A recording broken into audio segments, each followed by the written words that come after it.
Assalamualaikum warahmatullahi wabarakatuh. Selamat pagi anak-anak, jumpa lagi bersama saya di kegiatan belajar dari rumah. Nah, hari ini kita tiba di kegiatan pembelajaran 3, masih di subtema 4, hidup rukun di masyarakat. Kita awali ya pembelajaran kita dengan baca basmalah seperti biasanya. Bismillahirrahmanirrahim.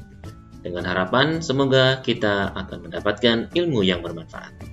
Nah, anak-anak, pada hari ini kita akan membahas tentang kalimat penolakan, penjumlahan dan pengurangan, dan hiasan dari bahan alami. Nah, diharapkan setelah mengikuti pembelajaran pada hari ini, kalian dapat menemukan percakapan yang berisi penolakan. Berikutnya, kalian dapat melatih kalimat penolakan pada teks percakapan. Kemudian, kalian dapat menyelesaikan masalah dalam kehidupan sehari-hari yang berkaitan penjumlahan dan pengurangan. Kalian dapat mengidentifikasi ciri-ciri karya hiasan dengan bahan alami. Kemudian kalian dapat mengidentifikasi langkah-langkah membuat karya hiasan dengan benar. Dan kalian dapat membuat karya hiasan dari bahan alami dengan benar. Nah, langsung saja kita menuju ke materi pertama, yaitu kalimat penolakan. Anak-anak, masih ingatkah kalian apa itu kalimat penolakan? Ya, kalimat penolakan adalah kalimat yang digunakan untuk menolak ajakan orang lain melakukan sesuatu. Misalkan ada yang mengajak bermain, ada yang mengajak pergi di malam hari, ada yang mengajak apapun, kemudian kalian menolaknya. Kalian tidak bisa melakukannya, maka kita mengucapkan kalimat penolakan. Ingat, ketika mengucapkan kalimat penolakan, kita juga harus dengan bahasa yang santun. Ya. Nah, sekarang perhatikan anak-anak di sini di cerita ya.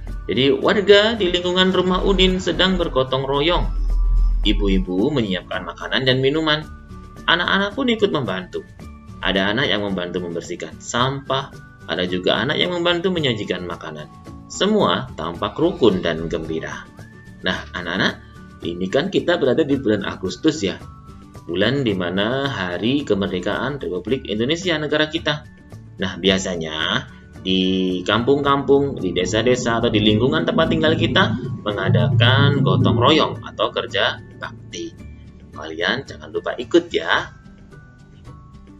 Nah, di sini ada gambar anak-anak suasana waktu gotong royong atau kerja bakti dilaksanakan. Ada gambar pertama, gambar kedua, 3, dan keempat. Saya akan bacakan satu persatu ya. Gambar pertama ini ada ibu yang memberikan kue kepada Siti untuk dibawakan kepada para warga yang sedang melakukan kerja bakti. Siti, tolong bawakan kue ini untuk bapak-bapak. Baik, Bu. Kemudian gambar selanjutnya, Siti dan Lani ya, itu memberikan makanan kepada para warga atau bapak-bapak yang sedang bekerja bakti membersihkan lingkungan. Ini kuenya, Pak, silakan dinikmati. Terima kasih Siti, kebetulan Bapak sudah haus. Tuh ya. Ada juga yang menawarkan minuman. Silakan air minumnya, Pak. Nah, gambar berikutnya, kuenya silakan, Pak. Kemudian bapak ini menolaknya. Tidak, terima kasih nak, bapak masih kenyang. Nanti bapak ambil sendiri.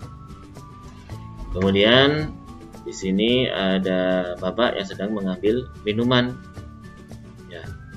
Terima kasih Siti, kebetulan bapak sudah haus. Nah, anak-anak, dari percakapan pada gambar-gambar ini, manakah yang menunjukkan kalimat penolakan? Mana yang termasuk gambar yang menunjukkan kalimat penolakan? Ingat, ciri-ciri kalimat penolakan itu ada kata tidak atau mungkin diselingi dengan kata maaf ya. Nah, inilah gambar yang termasuk kalimat penolakan ya, yang ada kata tidak, terima kasih nak, bapak masih kenyang. Sama ya. Jadi ini ada Siti menawarkan kue kepada bapak yang sedang mengerjakan pekerjaan kerja baktinya, membersihkan halaman atau lingkungan di rumah warga bersama warga. Nah, ketika ditawari oleh Siti, bapak ini menolaknya karena merasa masih kenyang. Tidak, terima kasih nak, bapak masih kenyang. Nanti bapak ambil sendiri. Nah, kalimat yang diucapkan oleh bapak ini adalah termasuk kalimat penolakan. Ya, mengerti anak-anak? Nah, sekali lagi, ciri-ciri kalimat penolakan itu ada biasanya ditandai dengan kata tidak. Dia ada kata tidaknya. Selain kata tidak, dapat ditambahkan kata maaf, atau terima kasih, atau lain kali ya, dan lain-lain. Itu anak-anak ya, jadi diingat-ingat ya ciri-cirinya ya kalimat penolakan. Sekali lagi, kalimat penolakan adalah kalimat yang digunakan untuk menolak ajakan orang lain, atau pemberian orang lain, atau tawaran orang lain. Nah, ingat ketika menolak ajakan orang lain, kita harus dengan bahasa yang santun dan sopan agar mereka yang mengajak kita tidak tidak sakit hati. Gitu. Mengerti anak-anak ya? Baik, anak-anak, sekarang kita akan menuju materi kedua ya, penjumlahan dan pengurangan. Kalian pasti sudah bisa melakukan penjumlahan dan juga pengurangan. Nah, sekarang bagaimana jika proses penjumlahan atau pengurangannya ini dilakukan 2 kali? Jadi setelah ditambah, kemudian ditambah lagi, atau setelah ditambah, kemudian dikurangi.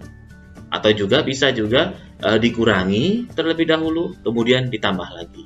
Nah, kita akan belajar bagaimana melakukan proses hitung penjumlahan dan pengurangan sebanyak 2 kali ini. Ya. Misalkan anak-anak, ini ada sebuah cerita, lanjutan dari cerita yang tadi. Kegiatan gotong royong di perumahan Udin terlaksana dengan baik.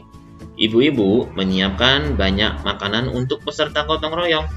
Ada 75 kue bolu dan 20 kue lemper. Kue itu disajikan dan kemudian dimakan 58 buah. Kira-kira berapa sisa kue sekarang? Nah, anak-anak, kita ingat-ingat ya penjumlahan dan pengurangan yang sudah dipelajari sebelumnya. Jadi, untuk menjawab soal cerita seperti ini, itu kita gunakan rumus penjumlahan. Jadi di sini ada 2 proses hitung.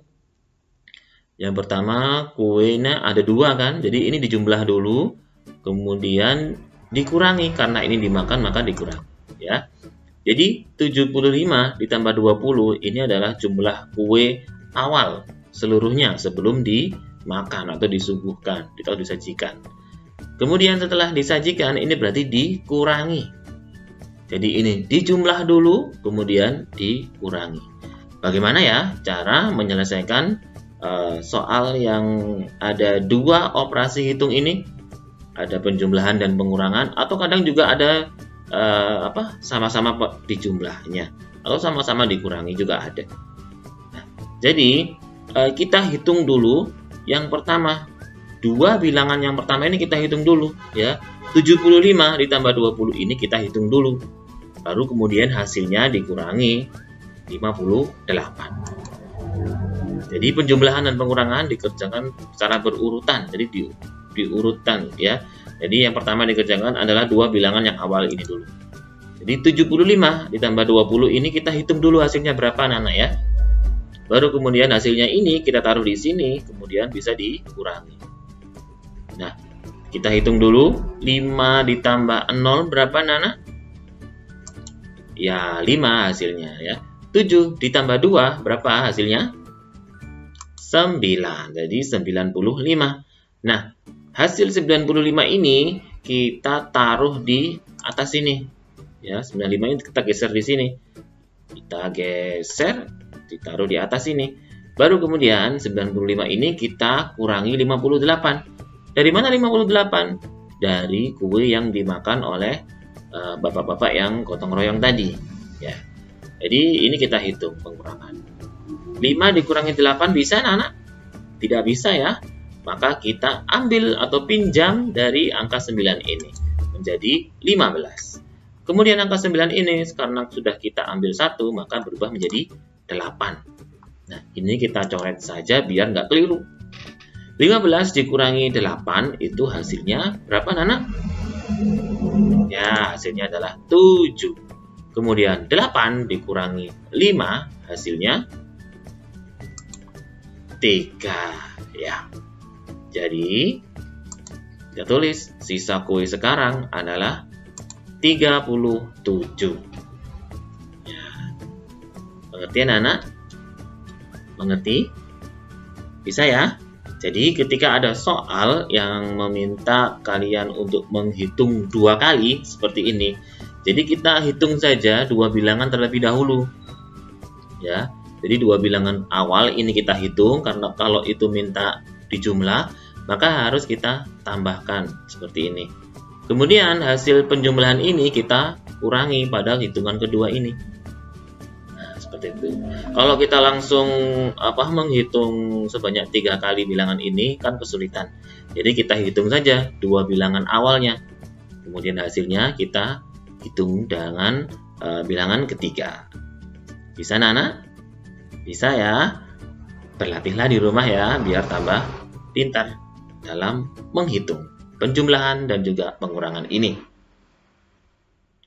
Baik, anak-anak, sekarang kita ke materi ketiga, yaitu hiasan dari bahan alami. Kalian masih ingat apa itu bahan alami?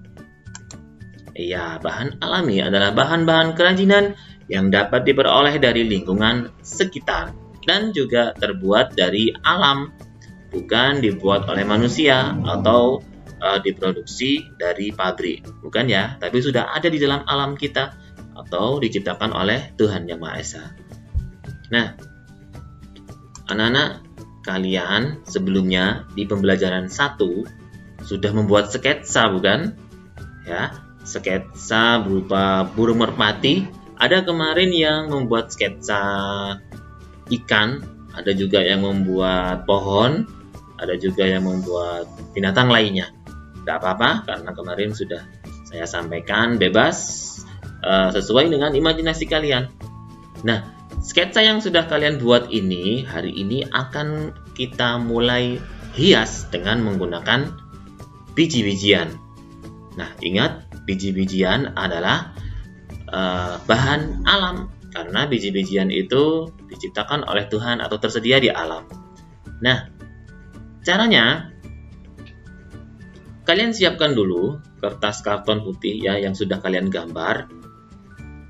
Ya, sketsa kalian yang sudah jadi itu nanti akan kita hiasi dengan bahan biji-bijian atau bahan alam ya. Jadi, sketsa yang sudah dibuat pada pertemuan yang lalu itu dapat diberi hiasan dari biji-bijian sehingga menjadi karya yang indah. Nah, seperti ini caranya, anak-anak. Seperti pada gambar ini ya. Jadi gambar yang sudah jadi ini kita tempelkan dengan biji-bijian. Misalkan kacang hijau, ya. Kemudian jagung, kacang tanah, bisa juga beras. Nah, caranya sketsa ini kita olesi dengan lem dulu. Ya. Diolesi dengan lem sedikit demi sedikit sehingga semua bagian terolesi dengan lem. Baru kemudian kita tempelkan biji-bijiannya satu persatu. Bisa juga dengan menggunakan bantuan alat penjepit, misalkan biar tidak terkena tangan kita lemnya. Nah, ini jadi anak-anak, kerajinan menempel biji-bijian di atas pola sketsa ini dinamakan kolase. Ya, jadi menempelkan benda atau bahan alam kepada gambar atau pola yang sudah kita buat, itu namanya kolase. Ingat-ingat ya. Nah, seperti pada gambar di atas ini, anak-anak, di sini ada anak kelas 2B tahun lalu yang praktek menempelkan biji-bijian di atas gambar yang dia buat. Nah, di sini gambar jadinya. Nah, kalian pun nanti juga setelah ditempel dengan biji-bijian, jangan lupa untuk foto bersama seperti ini ya. Kalian pasti bisa. Nah, sekali lagi, untuk tugas pada hari ini, anak-anak, kalian siapkan alat dan bahan berikut ya. Gambar sketsa yang sudah kalian buat, kemudian lem kertas atau lem kayu, berbagai biji-bijian, misalkan kacang hijau, kedelai, jagung, dan lain sebagainya. Nah, Cara membuatnya, oleskan terlebih dahulu lem sedikit demi sedikit pada gambar yang akan ditempeli biji-bijian. Misalkan seperti ini. Ini diolesi lem dulu gambarnya ya. Kemudian kemudian tempelkan biji-bijian pada gambar sketsa yang sudah diolesi oleh lem. Diolesi lem tadi ya. Kemudian kalian atur agar hasil tempelan rapi dan indah. Nah, kalau sudah, jangan lupa ketika kalian sedang proses menempelkan, kalian minta orang tua kalian untuk memfoto kegiatan kalian menempelnya ya. Kemudian kalau sudah, kalian bawa karya kalian dan minta orang tua kalian untuk difoto. Ya. Bisa anak-anak? Bisa ya. Jadi tugas ini itu dilakukan tidak hanya dalam satu hari ini anak-anak, bisa dilanjutkan besok ya, dilanjutkan besok. Jadi tugas menempelkan karya ini jangan terburu-buru agar karyanya menjadi sangat bagus dan indah. Jangan terburu-buru ya, ada 2 hari untuk menyelesaikannya ya. Jadi sekarang kalian lanjutkan besok gitu. Mengerti anak-anak? Ngerti ya? Semangat. Nah, selamat mengerjakan anak-anak. Jadi pelajaran kita cukup sampai di sini. Tadi kita sudah belajar mengenal kalimat penolakan lagi ya. Itu kalimat yang digunakan untuk menolak ajakan atau tawaran orang lain. Kemudian kita belajar mengenal penjumlahan dan pengurangan berurutan. Jadi ada 2 kali proses hitung. Caranya, 2 bilangan pertama kita hitung, kemudian hasilnya kita hitung dengan bilangan ke-3. Yang berikutnya kita praktek menempel hiasan dari bahan alam, yaitu biji-bijian, dari sketsa yang sudah kita buat pada pembelajaran 1 kemarin. Nah, demikian anak-anak pertemuan pada hari ini. Semoga kalian dapat dengan mudah memahami materi-materi pada hari ini tadi ya. Jangan lupa mengerjakan hasil karya kalian, nanti saya tunggu ya. Sampai jumpa anak-anak pada pertemuan selanjutnya. Kita akhiri pertemuan kita pada hari ini dengan baca hamdalah. Alhamdulillahirabbil alamin. Wassalamualaikum warahmatullahi wabarakatuh.